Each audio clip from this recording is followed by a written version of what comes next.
capítulo 11. En este capítulo Jesús entra públicamente en Jerusalén, maldice la higuera, limpia el templo, da un discurso sobre la fe y hace callar a los enemigos que dudan de su autoridad. Llegamos ahora a los últimos días en la vida terrenal de nuestro Señor. Hemos dividido este capítulo de la siguiente manera. Primero, Jesús se presenta públicamente a su nación como el Mesías, en los versículos 1 al 11. En segundo lugar, Jesús maldice la higuera, en los versículos 12 al 14. Tercero, Jesús purifica el templo, en los versículos 15 al 21. En cuarto lugar, Jesús da el discurso sobre la oración, en los versículos 22 al 26. Y en quinto lugar, Jesús perturba a los príncipes religiosos, versículos 27 al 33. Este capítulo se desarrolla durante los días en que Jesucristo vino a Jerusalén por última vez. Usted recordará que establecimos en nuestro estudio del Evangelio según San Mateo que su llamada entrada triunfal realmente no fue triunfal en manera alguna. Fue la venida pública del Señor Jesús a Jerusalén al fin de su ministerio terrenal y la presentación allí de Él mismo como el Mesías. Lo que ocurrió allí fue realmente un rechazo de su propuesta formal. Notemos además que Él en realidad vino en 3 días diferentes y no en un solo día. Creemos que cada evangelio presenta un aspecto diferente en cuanto a su venida a Jerusalén. El primer día que vino fue en un día de reposo, un sábado. Luego regresó el domingo y limpió el templo. Y por fin regresó para quedarse en Jerusalén el lunes, cuando lloró sobre la ciudad. Consideremos pues la entrada pública de Jesús en Jerusalén. Leamos el versículo 1 de este capítulo 11 de Marcos. Cuando se acercaban a Jerusalén, junto a Betfagé y a Betania, frente al monte de los Olivos, Jesús envió 2 de sus discípulos. Hemos visto en los últimos capítulos de Marcos que Jesús estaba moviendo hacia Jerusalén. Se mueve geográficamente y también cronológicamente, acercándose más y más a su muerte. Esta es la última semana en la vida terrenal del Señor. Notemos en el mapa que Betania y Betfagé son 2 pueblos que están al otro lado del Monte de los Olivos desde Jerusalén. Si usted tiene la oportunidad de visitar la Tierra Santa, amigo oyente, le sugerimos que lleve un mapa en la mano para que camine y se detenga en los lugares de mayor interés. Sería muy interesante poder conversar con las personas que viven en esos lugares. Creemos que se podría descubrir muchas cosas que el turista ordinario no ve. Volviendo ahora al pasaje en cuestión, observemos cómo el Señor Jesús caminaba en Jerusalén. Leamos los versículos 2 y 3 de este capítulo 11 de Marcos. Y les dijo, «Id a la aldea que está enfrente de vosotros, y luego que entréis en ella, hallaréis un pollino atado, en el cual ningún hombre ha montado. Desatadlo y traedlo. Y si alguien os dijere, ¿por qué hacéis eso?, decid que el Señor lo necesita, y que luego lo devolverá». Hay 2 explicaciones posibles con respecto al pollino que Jesús iba a montar en su entrada pública a Jerusalén. El Señor Jesús podría haber sabido que estaba allí de antemano, puesto que Él es Dios, y por ende, omnisciente. Esto pudo haber sido un milagro del principio al fin. Pero todo esto también pudo haber sido arreglado de antemano, y así sería esto algo enteramente humano. No nos parece necesario atribuir a este incidente un aspecto milagroso cuando la explicación natural cae bien. Quienes nos acompañaron en nuestro estudio del Evangelio según San Mateo, saben que dijimos que creemos que nuestro Señor había arreglado todo esto de antemano. Creemos que este evento tiene un significado más grande si lo consideramos así. Lo importante aquí que debemos notar es que Jesús hace respetar su autoridad. Note usted que les dijo que si alguien les preguntaba que por qué soltaban el pollino, debían decir que el Señor lo necesitaba. Eso es haciendo respetar su autoridad. Note usted también que mientras algunos conspiraban su muerte, este incidente reveló que había otros que le estaban obedeciendo. Había pues 2 clases de personas. Y así ha ocurrido por más de 2000 años. Al seguir leyendo, notamos que entraron en el pueblo y hallaron las cosas exactamente como el Señor lo había dicho. Leamos ahora los versículos 4 al 6 de este capítulo 11 de Marcos. Fueron y hallaron el pollino atado afuera a la puerta, en el recodo del camino, y lo desataron. Y unos de los que estaban allí les dijeron, ¿qué hacéis desatando el pollino? Ellos entonces les dijeron como Jesús había mandado, y los dejaron. Note usted que simplemente siguen sus instrucciones y regresan con el pollino. Creemos que esto revela que había quienes eran sus verdaderos seguidores, que le obedecían, y al mismo tiempo que había otros que conspiraban para matarle. Comprobamos así entonces que es posible explicar este incidente del pollino a un nivel humano sin necesidad de considerarlo como un milagro. Leamos ahora los versículos 7 al 10 de este capítulo 11 de San Marcos. Y trajeron el pollino a Jesús, y echaron sobre él sus mantos, y se sentó sobre él. También muchos tendían sus mantos por el camino, y otros cortaban ramas de los árboles y las tendían por el camino. Y los que iban delante y los que venían detrás daban voces diciendo, Hosana, bendito el que viene en el nombre del Señor. Bendito el reino de nuestro padre David que viene. Hosana en las alturas. No estamos seguros que la entrada de Jesús causara la mejor impresión en los habitantes de Jerusalén. Estamos seguros que no habría causado una gran impresión en alguien que hubiese estado antes en Roma cuando uno de los césares regresaba triunfante de alguna campaña militar. Se dice que traían tanto botín que los desfiles duraban hasta 2 o 3 días y noches, mientras los cautivos y el desfile seguían entrando en la ciudad. Esa sí que era una entrada triunfal. Pero en la entrada de Jesús a Jerusalén, simplemente hubo unos pocos galileos, algunos aldeanos no muy grandiosos. Pero lo impresionante e importante aquí es que el Señor Jesús se ofrece públicamente. Vamos a leer el versículo 11. Y entró Jesús en Jerusalén y en el templo, y habiendo mirado alrededor todas las cosas, como ya anochecía, se fue a Betania con los 12. Hay 2 cosas aquí que son importantes. La primera es que este fue el primer día que Jesús entró en Jerusalén. Evidentemente este era el día de reposo, y los cambistas y los bueyes no estaban allí. Llegó como el sacerdote y también como el sacrificio. Ha llegado como el gran sumo sacerdote para ofrecer el sacrificio que es aceptable a Dios por los pecados de todos nosotros. Y luego, note usted que no pasó la noche en Jerusalén, sino que regresó a Betania para pasar la noche allí. Jesús se había presentado ante la ciudad públicamente y estaba demandando una decisión. Hasta donde sabemos, Jesús no pasó ni una noche en la ciudad que le rechazó. Leamos los versículos 12 al 14 de este capítulo 11 de Marcos. Al día siguiente, cuando salieron de Betania, tuvo hambre. Y viendo de lejos una higuera que tenía hojas, fue a ver si tal vez hallaba en ella algo. Pero cuando llegó a ella, nada halló sino hojas, pues no era tiempo de higos. Entonces Jesús dijo a la higuera, Nunca jamás coma nadie fruto de ti. Y lo oyeron sus discípulos. Ahora este es el segundo día, y venía de Betania. En este día fue cuando limpió el templo y maldijo la higuera. Este incidente con la higuera aparentemente insignificante ha causado ya mucha controversia. Creemos que la higuera es un símbolo de la nación de Israel. Reconocemos que habrá otros que no estarán de acuerdo con nosotros en cuanto a esto y no deseamos ser contenciosos. Pero lo que nos interesa es que aquí hay una gran lección espiritual. Tenían las hojas exteriores o visibles, es decir, las apariencias de una religión dada por Dios, pero no había ningún fruto espiritual. Nos preguntamos si no podemos decir lo mismo hoy en día en cuanto a la iglesia. Este fue también el mensaje que fue dirigido a la iglesia de la Odisea. Realmente no tenían nada. Eran pobres y ciegos y necesitaban que les ungieran los ojos con colirio para que pudieran ver. Esto quiere decir que el Espíritu Santo no estaba allí.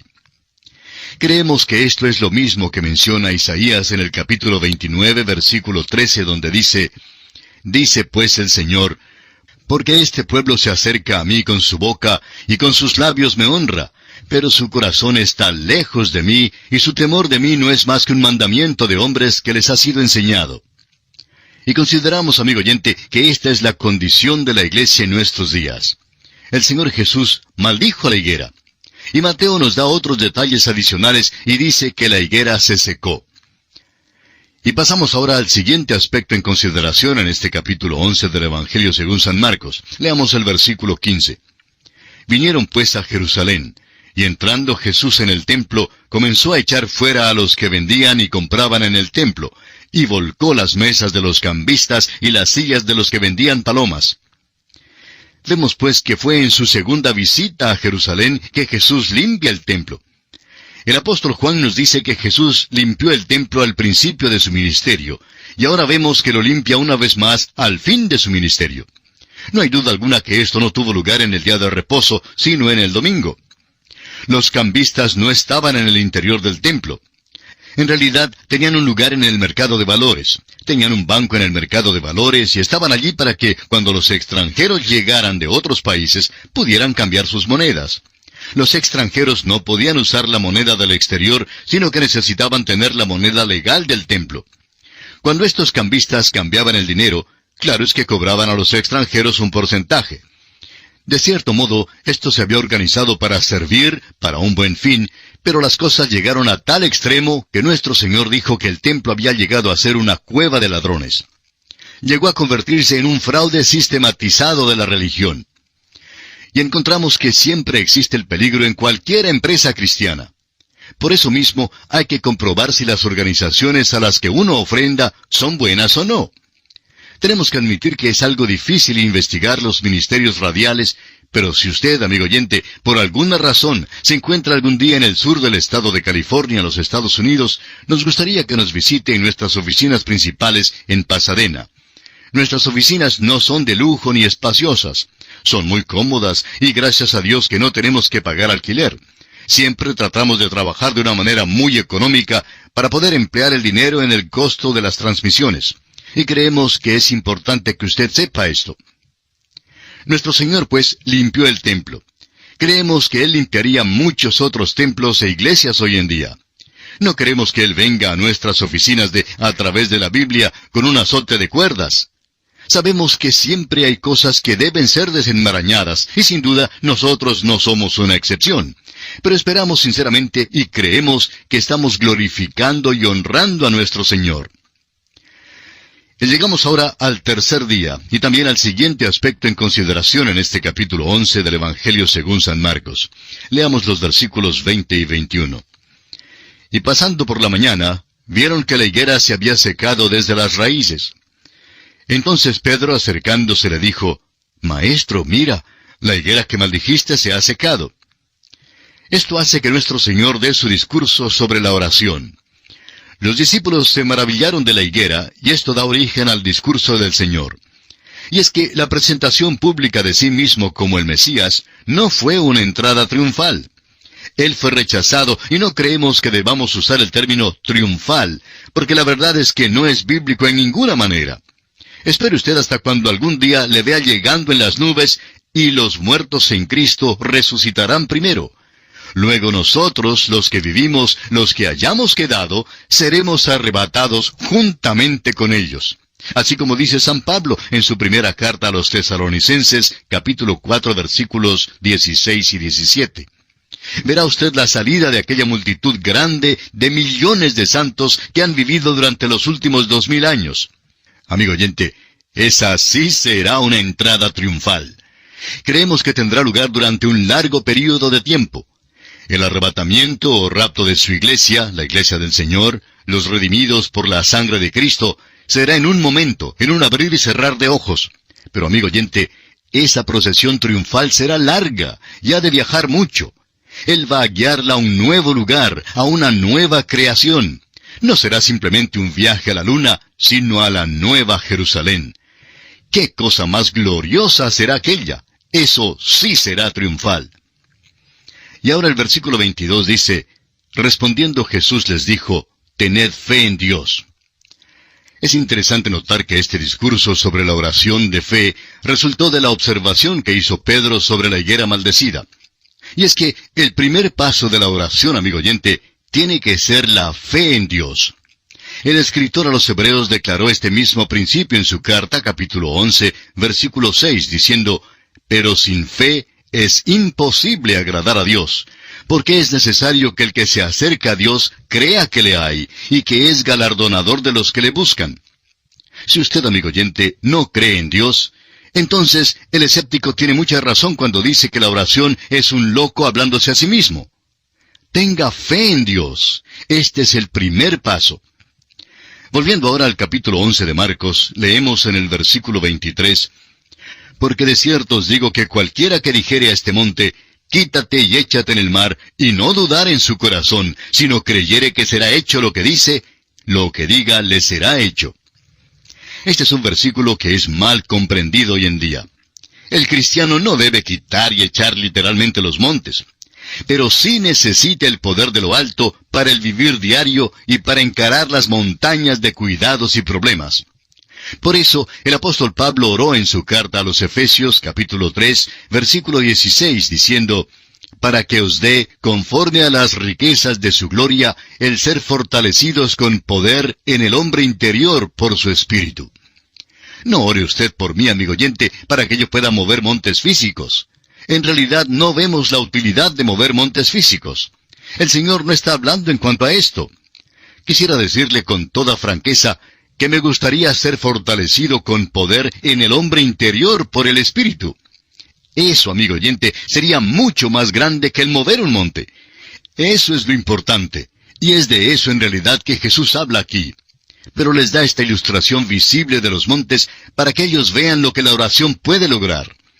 Leamos ahora el versículo 24 de Marcos capítulo 11.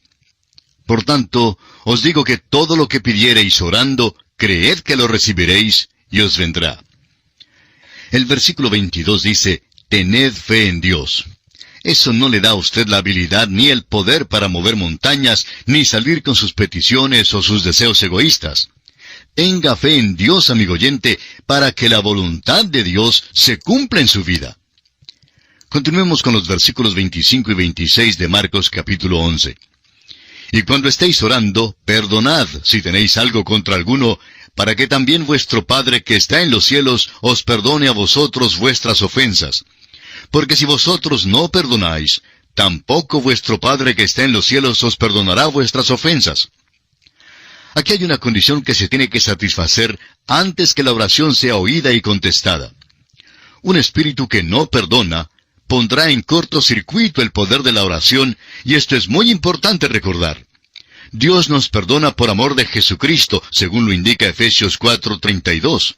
Esa es la única manera en que podemos ser salvos. Pero si usted y yo, amigo oyente, vamos a tener poder en nuestras vidas, tenemos que perdonar. Esto es muy importante. Prosigamos ahora con los versículos 27 y 28, que nos conducen al siguiente aspecto en consideración en este capítulo 11 del Evangelio según San Marcos. «Volvieron entonces a Jerusalén, y andando él por el templo, vinieron a él los principales sacerdotes, los escribas y los ancianos, y le dijeron, ¿con qué autoridad haces estas cosas, y quién te dio autoridad para hacer estas cosas?» Note usted, amigo oyente, que todavía le siguen estos sabuesos de odio. Le resisten a cada instante. Disputaban su autoridad. Ellos eran los príncipes religiosos, los representantes autorizados de la religión en aquel tiempo. Y siendo que ellos no habían delegado ninguna autoridad en Jesús, quieren entonces saber de dónde recibió su autoridad.